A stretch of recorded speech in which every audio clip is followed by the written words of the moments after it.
Now we are sitting in the position that is best for us and any assistance that we need to hold this position. And the first place we're going to be is just this. So our spine is lengthened as much as possible, and we are just relaxing the back of our hands on our knees, palms up, so that we can just practice breathing. So even breathing and expanding our diaphragms here is we should challenge our core. So you should feel that below your belly button actually drawing in to support your posture. And, so you should naturally feel underneath your belly button drawing in to support your posture, and all of your stabilizers around your shoulder blades, deep in the front of your neck. So here we're just going to practice breathing. And for some people, this is your first exercise. Holding this spinal neutral posture as best as possible while breathing and expanding your diaphragm is your first exercise. So we could work on some diaphragmatic breathing here to increase our capacity. And you're going to do that by taking a deep breath in for a count of 4, ideally through your nose, and then you're going to slowly let it out for a count of 4. And you want to think about that coming from your diaphragm. So keep everything in contact, and I want you to take a nice deep breath in. Expand that diaphragm your rib cage as much as possible, and now you're going to breathe out for a count of 8. Don't rush it. 4, 5, 6, 7, 8. Breathe in for a count of 4. And out for a count of 8.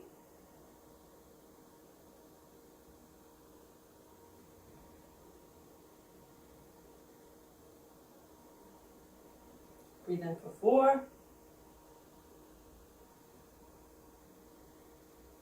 And out for 8.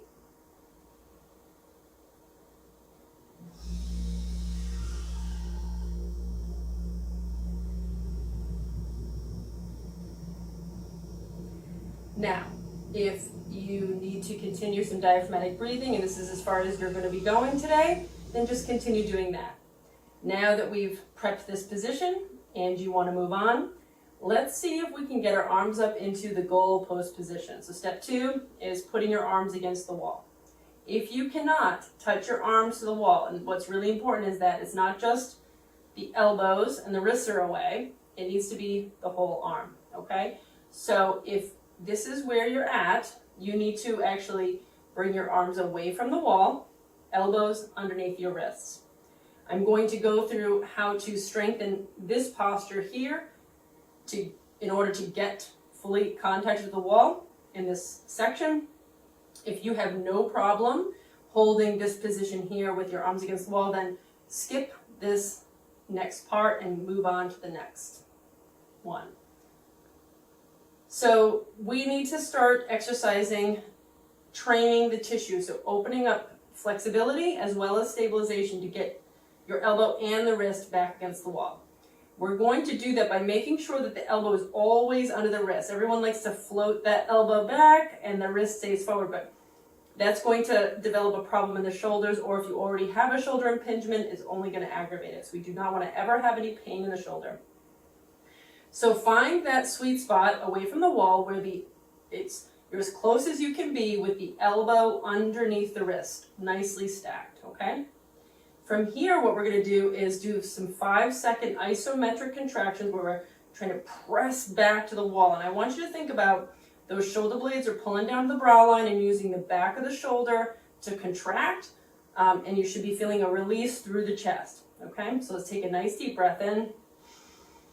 As you let that breath out, think about transit. That rib cage is coming down, that belly button is drawing in, everything's tucked in tight. And now press the arms towards the wall for 1, 2, 3, 4, and 5. Relax. We're going to do this 5 more times. Take a breath in.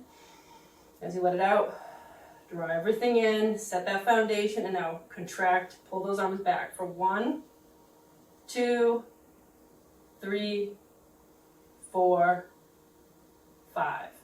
Okay? And just relax forward. Take another breath in. As you blow out, set that foundation. Pull those shoulders out of your ears. Press those arms back for 1, 2, 3, 4, 5. All right, don't let those wrists float in front of the elbows. Bring everything forward, keep them stacked. 2 more, take a breath in. As you let it out, contract back for 1, 2, 3, 4, 5. Okay?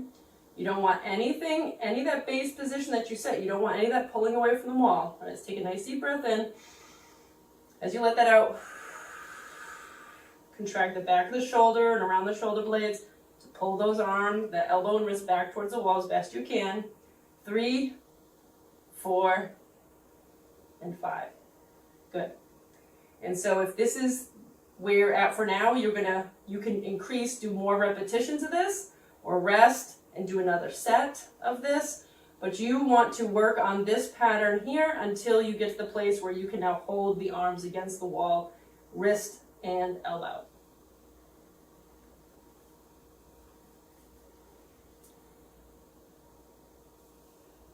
Okay, so you can hold your arms up against the wall, wrist and elbow, no problem. So if you've just gotten here and this is really tight, then make sure that you're doing some of that expansive breathing in this position, which is going to be very challenging. So we can begin by doing a 4-count breath in and an 8-count breath out. It's going to be harder to expand that diaphragm in this position, and then breathe out for a count of 8. Don't rush it. 4, 5, 6, 7, 8. Breathe in for a count of 4. And out for a count of 8. Remember, you're only going to do anything as much as you can, maintaining that base position. Okay, so this is as far as you can go. I want you to continue practicing that diaphragmatic breathing. If you're ready for the next step, then let's move forward. So the next step from here is going to be actual wall slides. So what we're going to do is take a nice deep breath in. As we let that breath out, anchor everything down, translate the ribcage down, below your belly button's pulling in, and those shoulder blades to the brow line, chin's translated back, and you're going to slide up the wall with your arms as far as you can control, and then you're going to bring them down, ideally so that those elbows are below the shoulders. You're going to feel a lot of tightening around your shoulder blades. All those stabilizers are really working hard and turning on. All those tight muscles and fascia are working to be released. So this movement is working on flexibility and stabilization at the same time. It looks fairly easy, but it's actually very challenging. And so you can work on doing 15 repetitions. You might have to build up to it. And you can do multiple sets if you're ready.